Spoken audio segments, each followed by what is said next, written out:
Hello. This video will cover exponential and logarithmic equations and especially how to solve them. We know there are several examples out there of things that are measured using logarithms or things that change over time in a way that involves exponential functions.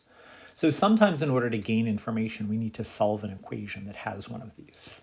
So I'm first going to show you two examples, and then we'll think about what our process was.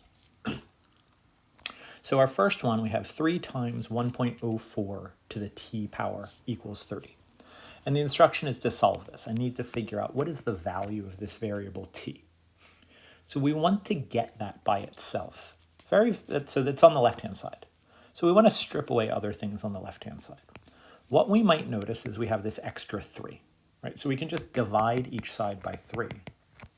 And we would have 1.04 to the t power equals 10.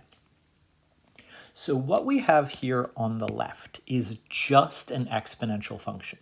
Here is the base, here is the power, nothing extra. It used to have an extra 3 at the beginning, but now that's not there. It is just this thing raised to that power. So anytime we have a simple exponential function like that, we can change it into a corresponding logarithmic expression. So this is really the same as saying the log base 1.04 of 10 is equal to t. Because if you think about it, if you were given this problem, it really means which power of 1.04 gives us 10. And what's great is even though this seems very exotic, we can just pop it into the calculator. So I would do log base 1.04 of 10, and my answer here is approximately 58.708. So I got the exponential part all by itself, and then I switched it to logarithmic form. Another way that people think about this step here, some people don't think of it as switching the form. They think of it as applying a logarithm to both sides. So I have 1.04 raised to the t power equals 10. And some people think of this in terms of, oh, I'm going to apply the same operation to each side. So I'm going to take the log base 1.04 on the left and the log base 1.04 on the right. And so I have logarithm base 1.04 and an exponential base 1.04. They will cancel each other out. By definition, we have inverse functions there. So t is the log base 1.04 of 10, same as before. So whether you think you're just purely switching it around from the definition or applying the same function to both sides, it'll work out. Here's another example. We're going to solve for x. X is here on the left-hand side inside a logarithm. So I would just notice right from the bat, what I have here is just a logarithmic expression. I have the log base 4 of something. Even though this has complexity inside, it's all inside parentheses. I'm just taking the log base 4 of something. There's nothing extra on the left.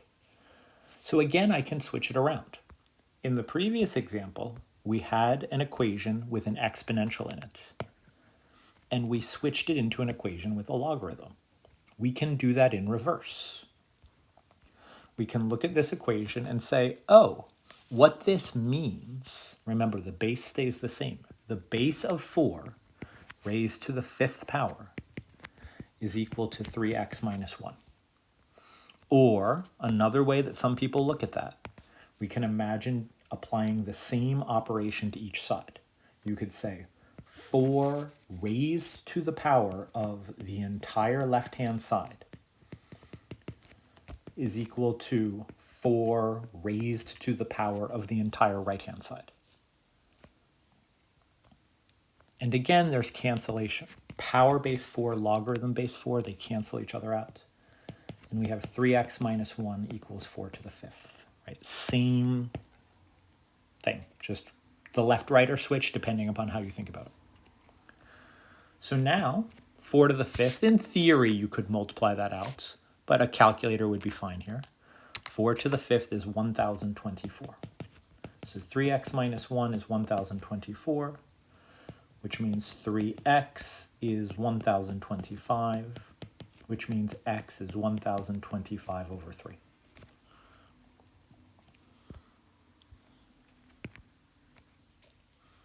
So these look a little bit different, but what we did is roughly the same. So here are bullet points. First, we figured out where was the variable we were solving for, and we paid attention to where is it. Was it inside an exponent? That's what happened in the first example. T was inside an exponent.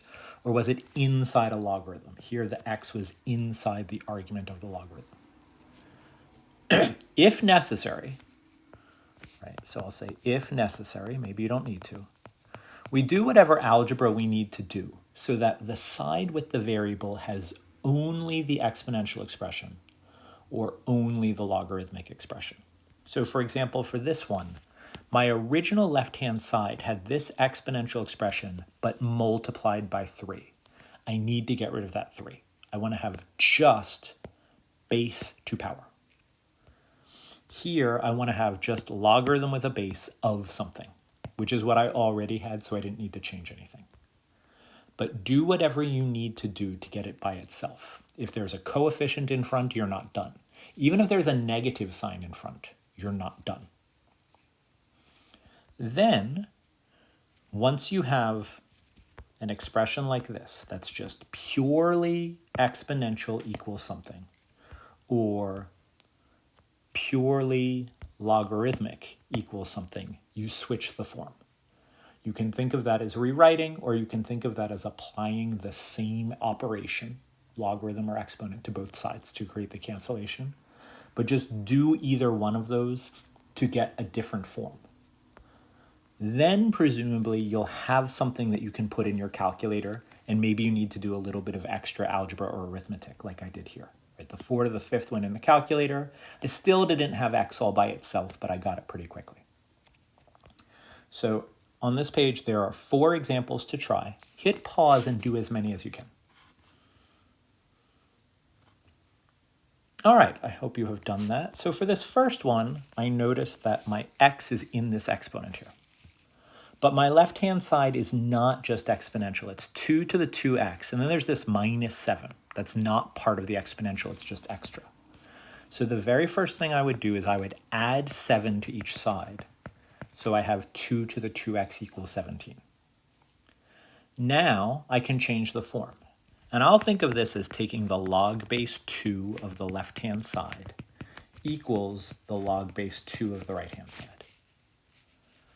Log base 2 and exponential base 2 will cancel. So my left-hand side is just 2x. And my right-hand side is something I can put in my calculator. So logarithm base 2 of 17 is approximately 4.087. And then if I divide that by 2, I will have my approximate value for x, which is approximately 2.044.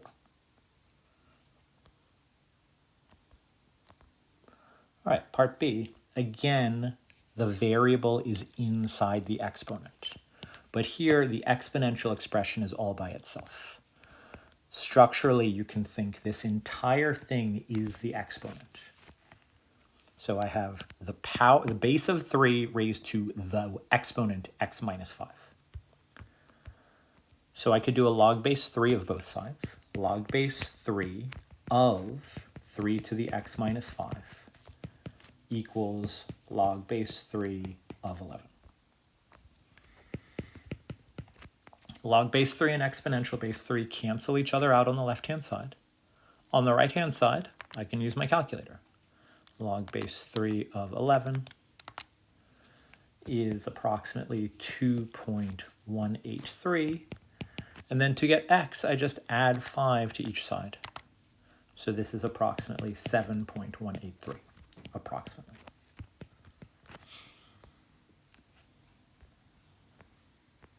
For C, my variable x is inside a logarithmic expression, but I have some extra stuff on the left.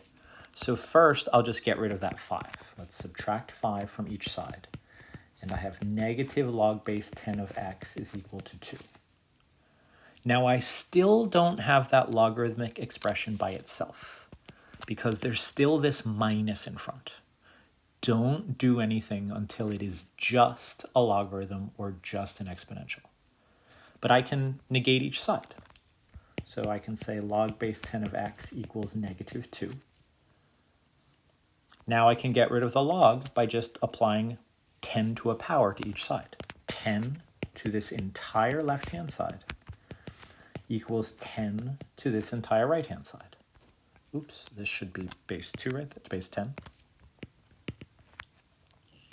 So on the left, they cancel, and I just have x. On the right, you could put this in your calculator. You'd be allowed to, but you should know a negative power is 1 over the corresponding positive power. So our answer here is just 1 over 100.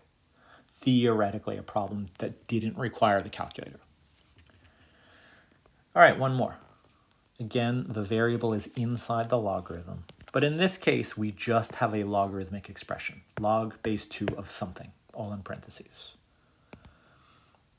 So I could say 2 raised to that entire left-hand side is equal to 2 raised to that entire right-hand side. Sometimes people will just squeeze it in like that without even rewriting. So on the left, that's just 5x. On the right, 2 raised to the 2.8 power. We'll get a decimal on that. That's approximately 6.964. So to recover x, I simply divide that by 5.